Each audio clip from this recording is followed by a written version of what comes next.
Nu tad beidzot bija pienākusi tā diena, kad varēja noslēgt projektu Latgale, jeb portālu.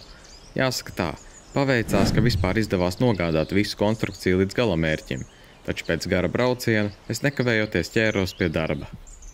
Pirmais bija atrast portālam īsto vietu ar sekojošiem kritērijiem. 1. Tas netraucēja iešanai, 2. Skatoties caur portālam paveras laba kompozīcija, un 3. Tam nekas neaug priekšā, kas traucētu skatam. Pirmo un otro punktu bija viegli saskaņot, bet trešais lika padomāt, un galu galā nācās izrakt divus augus – vērmeli un bumbieri, kas tāpat diemžēl bija ievainoti pļaušanas vai citu iemeslu dēļ. Pirms mēs uzstādījām portālu, bija jāsagatavo augsne, lai starp konstrukcijas rāmjiem varētu augt saldā mīla un vērpties portālam apkārt.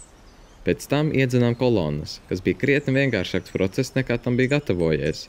Un, kad kolonnas bija vietā, mēs uzcēlām augšējo siju, un kamēr tā knapi turējās tikai uz 2 armatūrām, es ātri to pieķēru klāt, lai pēc tam varētu kārtīgi sametināt.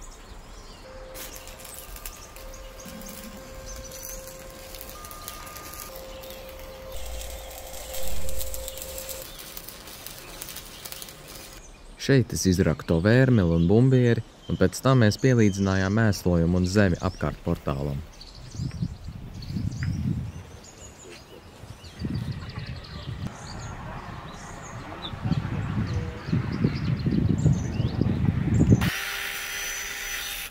Tādā ziņā portāls ir pabeigts, bet mēs vēl papildinājām kompozīciju, izrokot vienu apsalušu plūmi, un tā vietā iestādījām 2 aprikozes.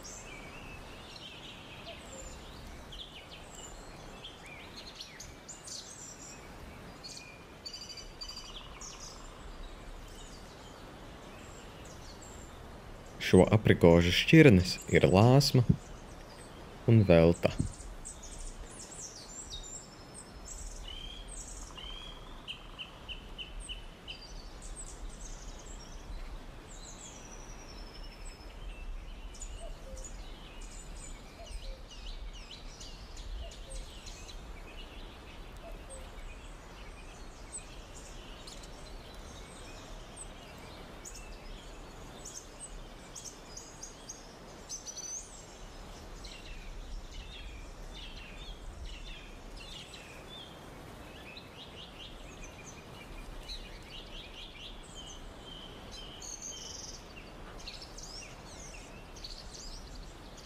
Tagad gan projekts Latgale, jeb portāls ir pabeigts, augi ir sastādīti un atliek tikai sagaidīt, kā tas izskatīsies laika gaitā.